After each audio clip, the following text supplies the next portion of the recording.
யாராச்சும் கெஸ்ட்டு வராங்க அப்படின்னு சொல்லி சொன்னாலே நான் செய்கிற முதல் விஷயம் இந்த சிக்கன் கிரேவி தான்.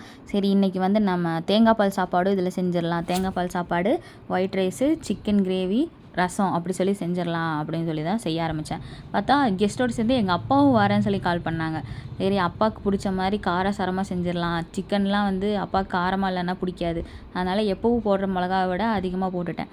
எங்கள் அப்பாக்கிட்டேருந்து ஈஸியாக பாராட்டு வாங்கவே முடியாது. ஆனால் இன்றைக்கி என்னமோ நல்லா இருக்குன்னு சொல்லி சாப்பிட்டாங்க.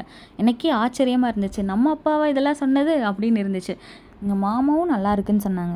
இப்போ தான் எனக்கு எங்கள் அம்மாவோட கஷ்டம்லாம் தெரியுது. முதல்லலாம் எந்த சுச்சுவேஷன்னாலும் உடம்பே சரியில்லைனாலும் பரவாயில்ல, நம்ம பிள்ளைங்க சாப்பிடாம இருக்குது, பட்னியாக இருக்குன்னு சொல்லிட்டு அம்மா செஞ்சு தருவாங்க. ஆனால் நம்ம வாய் சும்மா இருக்குமா? அம்மா இதில் உப்பு பத்தலம்மா, இதில் புளிப்பு இல்லைம்மா, இது இப்படி இருக்கணும், அது அப்படி இருக்கணும், இது என்னம்மா செய்கிறீங்க, இப்படியே சொல்லிகிட்ருப்போம். எங்கள் அப்பாவும் கிண்டல் பண்ணிகிட்ருப்பாரு.